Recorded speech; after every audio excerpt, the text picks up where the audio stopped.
A matéria abrindo o nosso programa de hoje é justamente sobre a CPMI, da matéria do Rafael Cristiano, do 8 de janeiro, e o Rodrigo Pacheco disse que vai discutir com os líderes partidários, né, a possibilidade ou não, né, dessa comissão. Vai, pode rodar.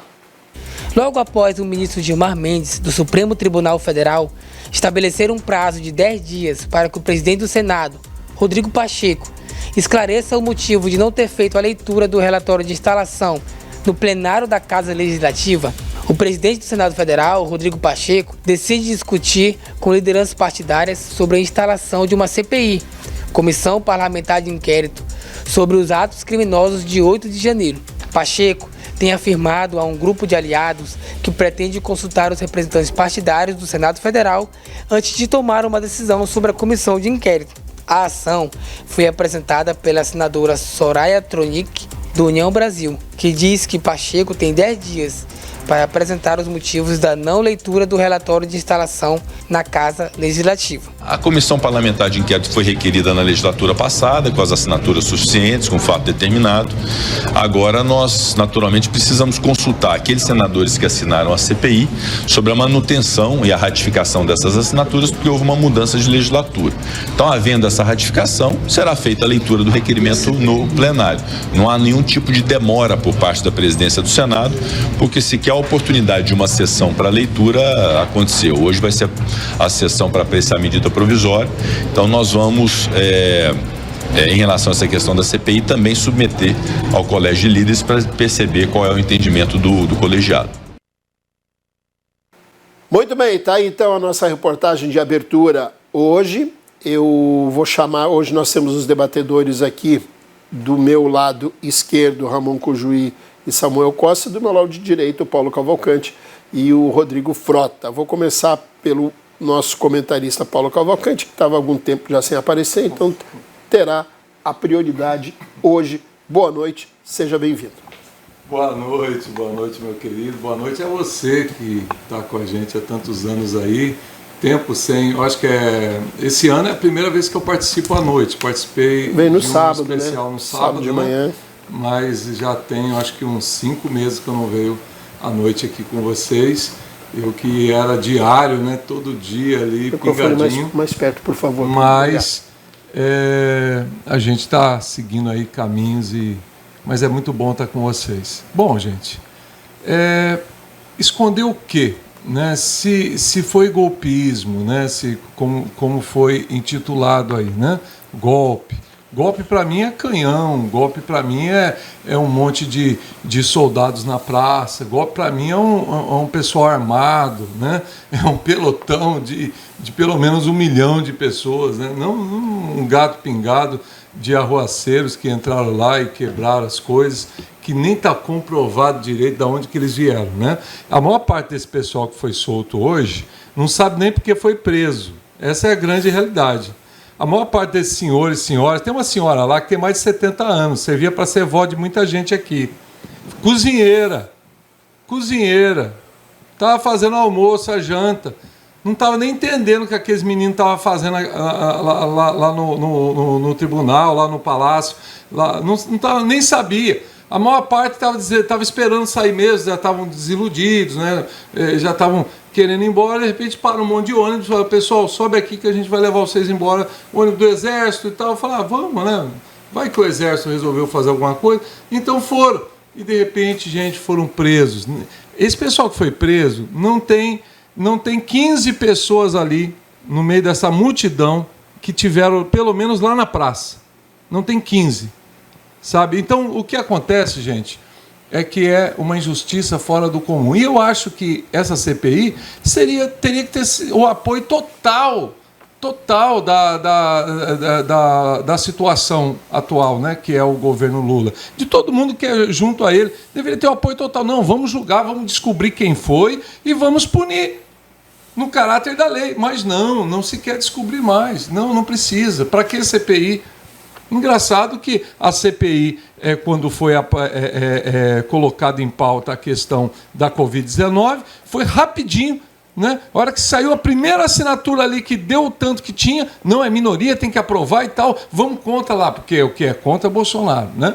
Agora que chegou a hora de uma CPI que já foi aprovada, que já tem mais do que o necessário das assinaturas, eu vou ver, eu preciso ver se alguém se arrependeu. Que é isso, gente? Vai comprar essas pessoas? É isso, Pacheco? Vai oferecer cargo? Vai oferecer dinheiro para essas pessoas, como você fez para se eleger? Será que é assim? Será que no Brasil sempre vai ser assim, gente? Eu confesso, estou muito triste com essa situação. Muito bem, Ramon Cujuí, boa noite, seja bem-vindo. O seu comentário sobre esse tema. Boa noite, Cícero. Boa noite, Paulo Cavalcante. Seja bem-vindo. Boa noite, Cujuí. Tudo bem com o senhor? É um prazer revê-lo aqui, depois de tanto tempo. Seja bem-vindo. Prazer todo meu. Ricardo Frota, Samuel Costa, Cícero, né, o nosso pessoal da técnica.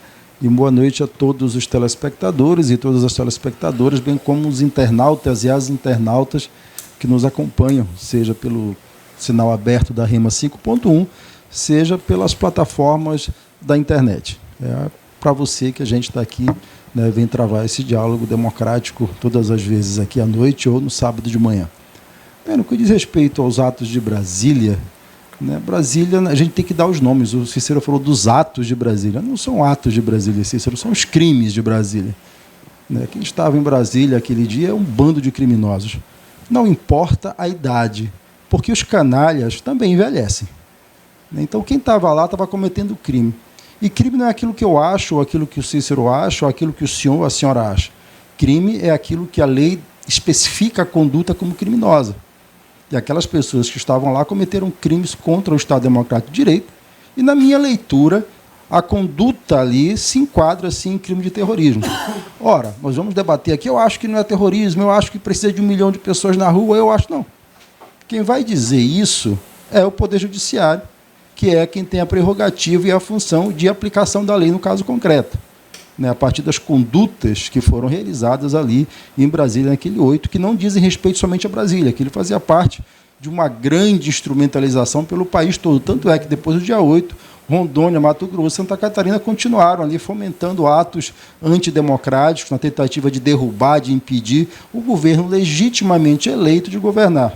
É um povo que foi para a eleição e que não queria reconhecer o resultado democrático das urnas daquele que foi eleito o presidente mais votado da história do Brasil.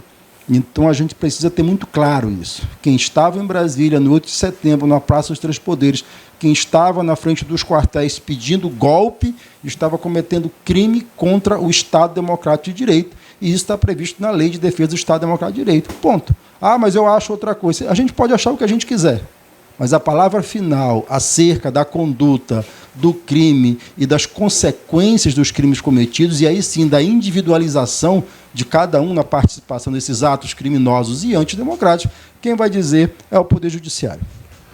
Ricardo Frota, boa noite, seja bem-vindo. O seu comentário.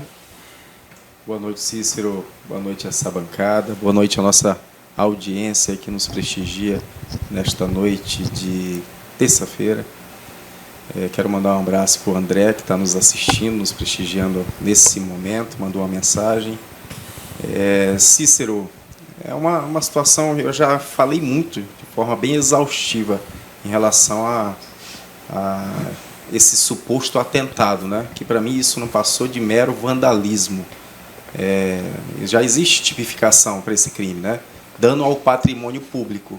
Esse tipo de crime é considerado como de menor potencial ofensivo, ou seja, eventual condenação, você sequer fica encarcerado, você já vai direto no regime aberto, ou mesmo um sursis, você vai pegar uma suspensão condicional do processo, não vai responder. Então, a pena, a prisão dessas pessoas hoje ela é mais gravosa do que se eventualmente fossem condenadas. Agora, obviamente que o Cujuí vai considerar essas pessoas criminosas, terroristas, porque é mais fácil.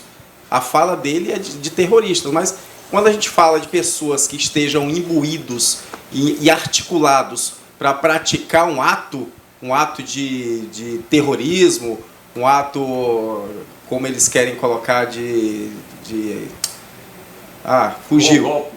Isso, golpe, pronto, bem lembrado. Como eles querem colocar golpe, Você já viu golpe sem arma? Você já viu golpe usando pontapé, usando murro, mãozada para quebrar vidro, chute? Esse golpe para mim é meio estranho, eu nunca vi. Só um deficiente mesmo, só com alguém que... um deficiente mental, um doente mental para acreditar que tu vai fazer um golpe dando chute na porta, arrombando com mãozada, com balde, com pedra. Esse é o golpe, né? A gente espera, quando a gente... todos os golpes que a gente já ouviu falar, ou já vivenciou, foram muito bem articulados, com armamento pesado, aí sim. Mas a fala da esquerda é essa, né? Eles querem sempre tentar considerar essas pessoas criminosas, e isso que o Alexandre de Moraes fez é o óbvio. É o óbvio. Foi feita uma investigação, não foi identificado essas pessoas como tendo feito parte desses atos supostamente antidemocráticos, que eu volto a dizer, para mim não passa de dano ao patrimônio público. Se você depreda um patrimônio público, ele é dano. Onde que está o ato de terrorismo? Onde que está o golpe? Não existe. Onde que está a prova de que essas pessoas estavam articuladas com o mesmo objetivo? Então é uma fala que desprovida, né? Não existe uma situação fática comprovada para justificar esse tipo de argumento. Então eu acho que essas pessoas, a grande maioria, eu sempre falei aqui, os que praticaram têm que ser punido, mas punido de acordo com o crime que ele cometeu. Não ser colocado numa situação política, começar a colocar artigos e mais artigos. Óbvio, se você quer punir, se você quer penalizar, você cria uma série de artigos da legislação penal e vai imputar essas pessoas. Mas, de fato, a análise jurídica de qualquer pessoa, qualquer advogado especialista na área, vai falar o que tem de fato comprovado crime de dano, nada mais do que isso. Samuel Costa, boa noite, seja bem-vindo, seu comentário. Boa noite a todos, Ricardo Frota, Bispo Paulo Cavalcante, Cícero Moura, o Mocojuí, a nossa equipe da Rema TV, levando sempre a informação, né, oportunizando essa discussão do campo ideológico, do campo das ideias. Pessoal, assim, atinente à situação dessa comissão mista de inquérito, é importante ressaltar que o Rodrigo Pacheco, você gostando dele ou não, ele tem essa discricionalidade de certificar-se das assinaturas. Embora nós tivemos uma mudança significativa dentro do Senado Federal, é importante frisar que senadores que não conseguiram ser reconduzidos assinaram esse requerimento. E outros tantos, a exemplo do Flávio Dino e tal, etc., que não assinaram e se licenciaram do mandato para assumir a suplência, tem que ver como vão se manifestar seus primeiros suplentes. É claro que, evidentemente, vai ser no sentido de não assinar. A minha opinião pessoal é que eu acho que é válida. É uma comissão parlamentar de inquérito, comissão mista. Essa é uma das atribuições do Senado da República, da Câmara dos Deputados. É interessante a gente averiguar, investigar. Só que, ao meu sentir, é um tiro no pé. Eu poderia concordar aqui com quase 100% com o que o doutor Ricardo Frota falou. O que eu não concordo é com aquilo que ele não disse, né? Primeiramente, né? A gente não pode falar, qualquer advogado especialista na área, né, no caso do direito penal, vai entender que há muitos tipos penais implementados e durante a instrução e julgamento, ampla defesa, contraditório, devido ao processo legal, se absolve ou fica um ou dois tipos penal. Aí quando a gente vê a figura do Ministério Público, da Procuradoria-Geral da República, né, dos órgãos de controle, fiscalização, da Polícia Civil do Distrito Federal, que é uma das polícias mais bolsonaristas da República, da própria Polícia Federal, a gente vê que os escrivões, agentes de polícia, todos os serventuários dos órgãos policiais, a autoridade policial, é que está tipificando. Então, esse negócio de querer colocar no subconsciente das pessoas, que é a esquerda, que está colocando vários tipos penais, não. Exemplo, cada indivíduo ali vai ser julgado. Exemplo, se perguntar a minha opinião, Samuel, dessas milhares de pessoas que foram desviadas, quantas delas você acha? Acho que metade delas vão utilizar o benefício do Instituto da Transação Penal, que é o Instituto Despenalizador, e aí vai ter a suspensão condicionada do processo, durante 5 anos, que ela fica a ficha limpa e não pode só se beneficiar desse instituto. Outros vão ter uma pena branda, né? Vão ser condenados ao regime semiaberto, com monitoramento eletrônico, dentro condicionado várias situações. Outros vão para o regime aberto. Outros já vão cumprir o regime no regime fechado, outros vão pegar 4, 5 tipos penal. Então, conforme vai tendo desenrolar das coisas, vai tendo esse desfecho, né? As prisões não foram prisões arbitrárias, que diga-se de passagem, foi expedida a nota de culpa no prazo tempestivo de 24 horas. É lógico que há uma deficiência no aparelhamento penitenciário em Brasília, mas isso é em todo o país. Aqui no estado de Rondônia, o presídio de entrada do Urso Branco tem mais de 550 penados, eu vou errar para 20 a mais, 20 a menos, de 530 a 570, num espaço que é para 300 pessoas, né, no máximo 250. Então, essa situação aí, a gente não pode militar nessa área. Eu acredito que tem pessoas ali que não tiveram ânimos, a vontade de agir, né, com querer dar golpe, que são pessoas frustradas, são aquelas pessoas alienadas que pegaram corda do Bolsonaro e de tantos outros, acreditavam numa eventual intervenção das Forças Armadas. Se não aconteceu, estão pagando pato em Brasília e aqui em Porto Velho não tão diferente. Muito bem, o Ricardo pediu 30 segundos, vai lá. Eu acabei não falando do tema principal, Cícero, que é da CPI, ou CPMI, né? Que é Comissão Parlamentar Mista de Inquérito, ou seja, tanto da Câmara Federal como do Senado Federal. Agora, veja bem a importância de se ter uma oposição, um número razoável de oposição. Porque para instaurar essa CPI, você precisa de 1/3, tanto do Senado como da Câmara Federal. E hoje, mesmo a situação, mesmo o governo, a bancada do governo, não querendo essa CPI, a própria oposição sozinha conseguiu aprovar. E vai ter CPI, porque eles precisavam de 32 senadores, tiveram mais, precisavam de um número de deputados, tiveram acima do que eles precisavam, então vai ser instaurado. Agora, eu não entendo por que o governo federal não quer a instauração. Será que eles estão querendo esconder alguma coisa? Será que existe uma omissão na qual eles não querem que descubra? Por qual motivo Lula pediu o sigilo dessas câmeras de segurança?